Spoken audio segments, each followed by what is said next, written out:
جس کی تنخواہ 40,000 روپے سے کم ہے، جس کی تنخواہ 40,000 روپے سے کم ہے، آج اس کو حکومت پاکستان 2,000 روپیہ دے رہی ہے.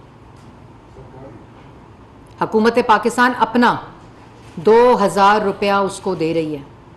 آج وہ مزدور، وہ کسان، وہ ٹیچر، وہ محنت کش خواتین، وہ اسٹوڈنٹ جو ساتھ کام کرتا ہے اور ساتھ اپنی تعلیم حاصل کرتا ہے، وہ ریڑھی بان، ہر وہ شخص جس کی آمدن 40,000 سے کم ہے، اس کو اس پیٹرول کی انکریز کے بعد ساتھ 2,000 روپیہ دیا جا رہا ہے. خالی 786 کے اوپر کال کریں، کال لائن ہے 786، اس پہ کال کریں اور آپ کو یہ 2,000 آپ کی انکم لیول کے اوپر ایک ٹرانسپیرنسی چیک کر کے آپ کو یہ 2,000 روپیہ مل رہا ہے منتھلی.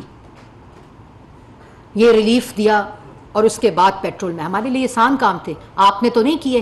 ہر 15 دن کے بعد پیٹرول بڑھاتے تھے رات کے اندھیرے میں، ہر 15 دن کے بعد. آپ نے تو کبھی کوئی ریلیف کی بات نہیں کی.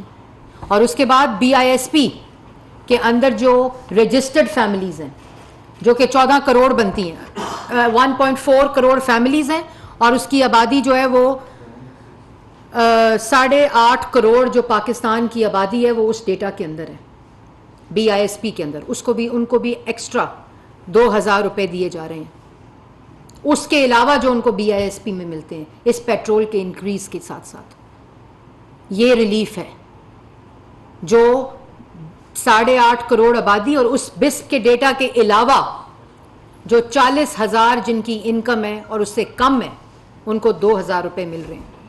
یہ ہوتا ہے وہ وزیر اعظم، اس میں سب ہیں، سب شامل ہیں، اس میں سرکاری افسر شامل ہیں، پرائیویٹ شامل ہیں، کسان شامل ہیں، مزدور شامل ہے، ریڑھی باندھ شامل ہے، جس کی آمدن جو ہے وہ 40,000 روپے سے کم ہے. آپ صرف 786 پہ کال کریں اور آپ کو آپ کی انکم کو چیک کر کے آپ کو یہ 2,000 روپے ٹرانسفر کر دیے جائیں گے. آپ باتیں کرتے ہیں، آپ کو شرم آنی چاہیے. کب پہلے ایسا ہوا ہے؟ اگر ہمیں یہ فیصلہ ہم کرتے ہیں، دل پہ پتھر رکھ کر کرتے ہیں اور ایک ویژن کے ساتھ کرتے ہیں کہ ہم اس کو بدلیں گے، ہم اس سائیکل کو بریک کریں گے، ہم معیشت کو راستے پر ڈالیں گے. ہم نے کیا ہے. اگر کوئی مثال دے سکتا ہے تو ہم نے کر کے دکھایا ہے.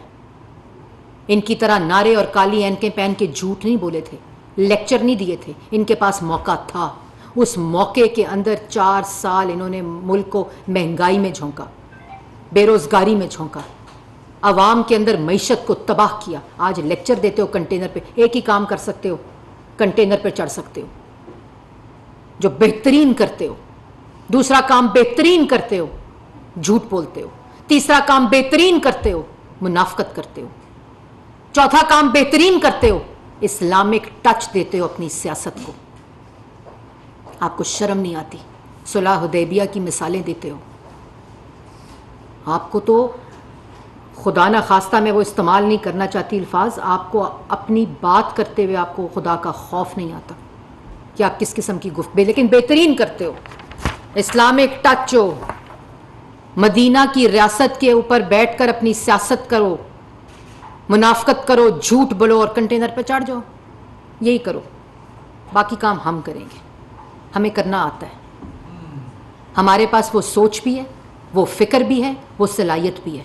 اور یہی وجہ ہے جس کی وجہ پہ میں نے آپ کو یہ بتائی. ایک اور چیز، آج پرائم منسٹر نے ہنگامی طور پر جو پورا پروگرام ہے وہ 4 دنوں سے جو کنزرویشن ڈیمانڈ ہے، انرجی ڈیمانڈ ہے، اور اس کے اوپر جو کفایت شعاری یہ پیٹرول کے فیول بل کی کٹوتی ہے، اس کے اوپر ہمیں پورا وزارتوں کو اور پوری کیبنٹ کو انہوں نے تمام سفارشات مانگ لی ہیں.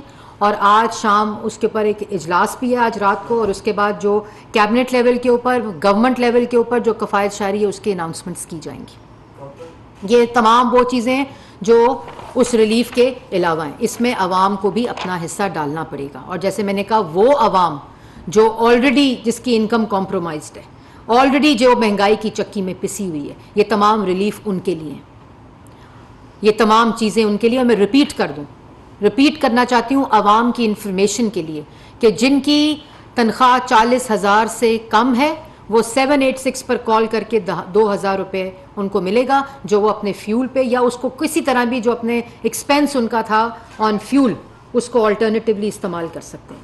اس کے بعد اور ہمارا ویژن ہے انشاءاللہ مہنگائی بھی کم ہوگی. یہ جو پیریڈ ہے اس میں اس انفلیشنری ریٹ زیادہ ہوں گے، لیکن اس کے ساتھ ساتھ اگر ایک پلان ہو، ایک ویژن ہو، ایک اسٹریٹجی ہو، اس کے مطابق انشاءاللہ ڈالر مستحکم ہوگا. آپ کے اندر یہ جو ہم ابھی یہ جو باتیں کر رہے تھے، یہ وہ لوگ ہیں کہ ہم ٹرکی گئے. اس پہ میں نے ایک تفصیلی پریس کانفرنس کرنی ہے انشاءاللہ کل کروں گی. ٹرکی ہم گئے، وہاں ترک سرمایہ کاروں کے ساتھ 4 سال پاکستان میں جو زیادتی ہوتی رہی، جو اپنے پیسے لے کر آئے، جو ہمارے دور کے منصوبے لگے ہوئے تھے، چاہے وہ پنجاب میں لگے ہوں، چاہے وہ وفاق میں لگے ہوئے ہوں، ان کو انہوں نے نیب کی جیلوں میں ڈالا. ان کی گرانٹ منی جو انہوں نے گرانٹس دی ہوئی ہیں اس پہ انہوں نے ٹیکس لگائے. ان کو دفتروں میں رلایا، وہ در در پھرتے رہے اور ان کو کوئی ان کا پرسان حال نہیں تھا. نالائکی ان کی تھی، کارکردگی ان کی تھی، سر ہمارے سرم سے جھکے ہوئے تھے جب ہم ٹرکی گئے. اور وہاں صرف ایک پورا فوکس تھا کہ جو سرمایہ کار آنا چاہتا ہے، جس کا جو مسئلہ، وہ 2 دن میں حل ہوا. 2 دنوں میں شہباز شریف صاحب نے وہ تمام مسائل جو انویسٹرز کے تھے، جنہوں نے پاکستان انویسٹمنٹ اسکیمی تھی اور جو کرنا چاہ رہے تھے، چاہے وہ تعلیم کا شعبہ ہو، ہیلتھ کا شعبہ ہو، انرجی کا شعبہ ہو، پیٹرولیم کا شعبہ ہو، توانائی کا شعبہ ہو، سب انویسٹرز جو تھے، روڈز کا شعبہ ہو، انفراسٹرکچر کا شعبہ ہو، پبلک ٹرانسپورٹ کا شعبہ ہو، سب ناراض. ان سب کو 2 دن کے اندر 4 سال کے مسائل. بیوروکریسی بھی وہی ہے، سسٹم بھی وہی ہے، یہاں تک کہ سیکرٹریز بھی وہی ہیں جو ان کے لگائے ہوئے تھے. مسئلے ہم نے حل کیے. ہم نے وہ تمام انویسٹمنٹ اپرچونٹیز کو دوبارہ بحال کیا، کیونکہ اوپر قیادت بدل چکی ہے. قیادت عوام کی فکر رکھتی ہے، عوام کا سوچ رکھتی ہے. ان کے پاس ہے کیا؟ 4 سال حکومت کرنے کے بعد بھی جھوٹ ہے، فریب ہے، لوگوں کی لان تان ہے، لوگوں کو بدتمیزی کریں، لوگوں کے ساتھ بد تہذیبی کریں، جھوٹ بولیں. اور بھاشن، کس بات کا بھاشن؟ اس کے بعد آخر میں یہ کہنا چاہتی ہوں کہ میں ان جو جینا مرنا کہہ رہے تھے، ہمارا جینا مرنا جو ہے وہ پاکستان میں ہے. اور عمران خان صاحب کدھر رہتے ہیں بیٹے آپ کے؟ توبہ ٹیک سنگھ اور سائیوال گھر بنا کے دیا ہوا ہے ان کو. چھٹیوں پہ کہاں جاتے ہیں؟ کدھر ہوتے ہیں بچے آپ کے؟ اور میں ادھر نہیں جانا چاہتی جو اخلاقیات سے تیسری انگلی آپ پر اٹھتی ہے. میں وہاں نہیں جانا چاہتی کہ وہ کہاں رہتے ہیں سارے. اس لیے یہ سستی شہرت، سستی سیاست، سستے بیان